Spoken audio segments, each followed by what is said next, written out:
आइए आज हम क्लास 10 गोधूली भाग के पदखंड का चैप्टर 1 जिसका नाम है राम बिनु बिरथे जगी जन्मा के गुरु नानक के द्वारा लिखित है। आज हम गुरु नानक के परिचय यानी कि कवि परिचय के बारे में पढ़ते हैं। कवि परिचय में पढ़ेंगे कि सिखों के प्रथम गुरु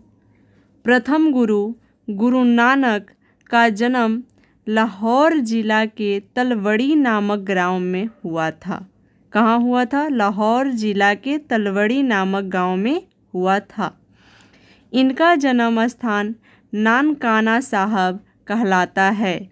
इनका जन्म स्थान क्या कहलाता है? नानकाना साहब कहलाता है। अब वो पाकिस्तान में है। इनके पिता का नाम कालू चंद खत्री और माता का नाम तृप्ता और पत्नी का नाम सुलक्षणी था। ठीक, इनके पिता ने इन्हें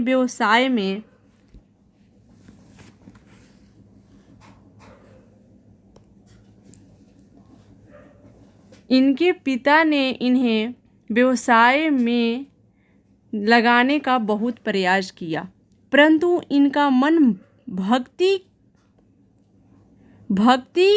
भक्ति और की ओर झुकता गया। इनका मन कहाँ झुकता गया? भक्ति की ओर झुकता गया। इन्होंने हिंदू मुसलमान दोनों की समान धार्मिक उपासना पर बल दिया। वर्णाश्रम व्यवस्था और कर्मकांड का विरोध करके इन्होंने निर्गुण ब्राह्मण की भक्ति की प्रचार किया। यानी कि इनका मन जो था वो सिर्फ भक्ति की तरफ झुकते गया और सभी जगह इन्होंने निर्गुण ब्राह्मण यानी कि धर्म उपासना पर ज़्यादा बल दिया। व्यापक देशाटन के साथ साथ इन्होंने मक्का मदीना तक की यात्रा की। इनकी मुलाकात मुग़ल सम्राट बाबर से भी हुई थी। गुरु नानक सिख धर्म का परिवर्तन किया। इनकी हिंदी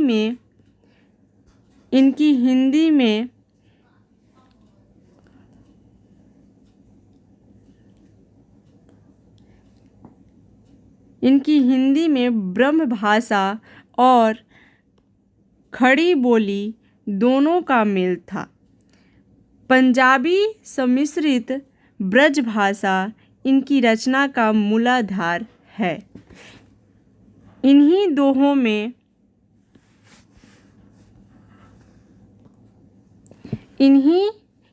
दोहों में जीवन के अनुभव उसी प्रकार गुथे हैं जैसे कबीर की रचनाओं में, परंतु इन्होंने कबीर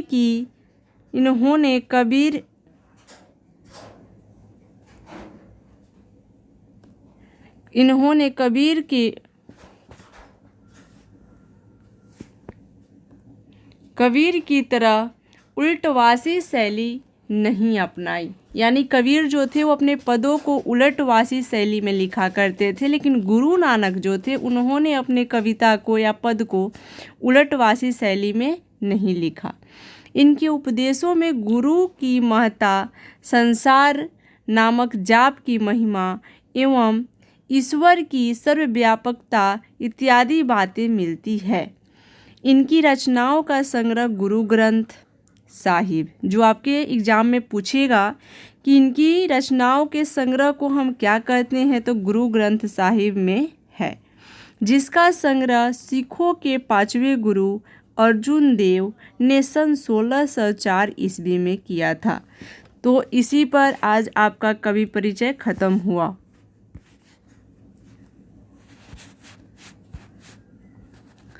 अब चलिए हम इनके राम नाम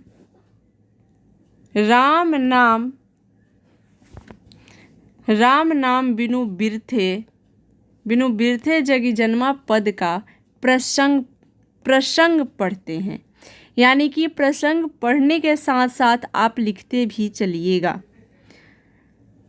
सिखों के प्रथम गुरु संत कवि गुरु नानक ने राम नाम बिनु बिरथे जगी जन्मा पद में बाहरी वेशभूषा, पूजा पाठ, तीर्थ स्थान और कर्मकांड के स्थान पर सरल सच्चे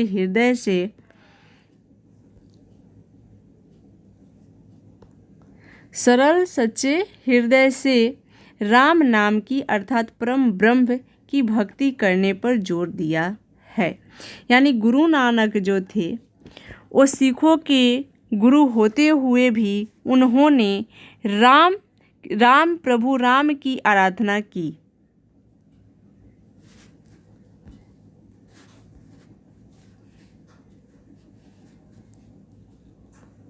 अब हम इसका सरलार्थ जानेंगे। उसमें भावार्थ में ये होता है कि चैप्टर का कोई भी कवि जो होता है, जो लिखता है, उसका भावार्थ वो किस विषय में लिख रहा है वो भावार्थ होता है। सरलार्थ मतलब होता है उसका अर्थ क्या होता है। तो राम नाम बिनु बिरथे जगी जन्मा शीर्षक पद की सरलार्थ लिखें। अगर आपसे एग्जाम में पूछे कि उसका सरलार्थ लिखें तो आप इस प्रकार से लिख सकते हैं।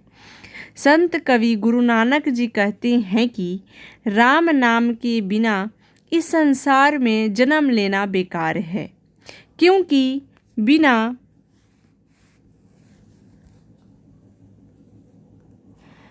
राम की भक्ति के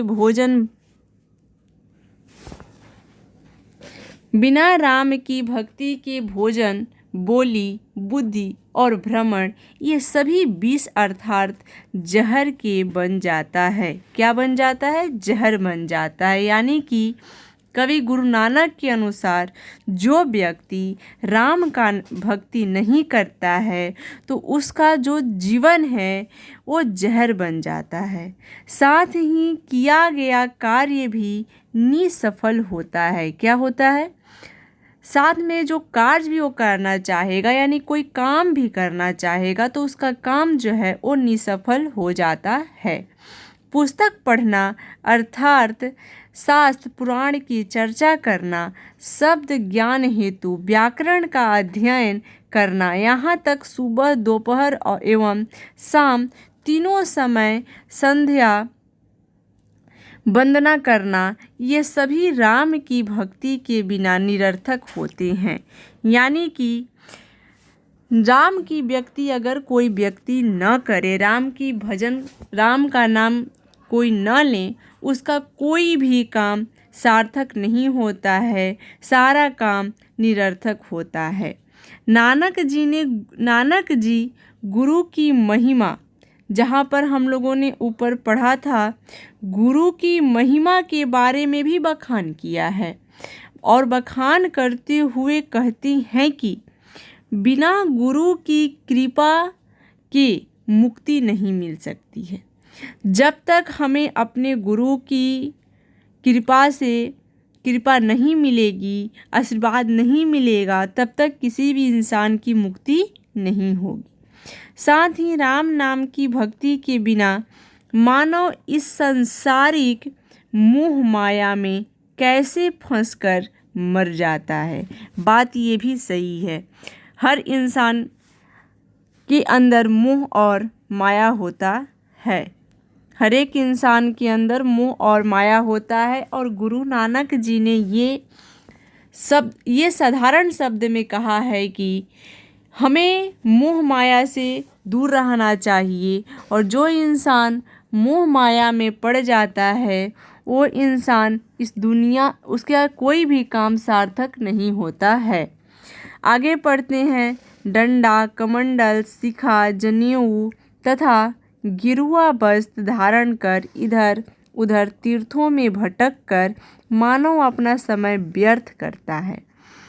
अगर कोई इंसान डंडा ले, कमंडल ले, शिखा ले, जनेऊ ले या गिरुआ वस्त्र ही क्यों न पहन ले, धारण कर ले, वो अपना समय तीर्थ करके व्यर्थ करता है, क्योंकि ये तो बाहरी दिखावा है।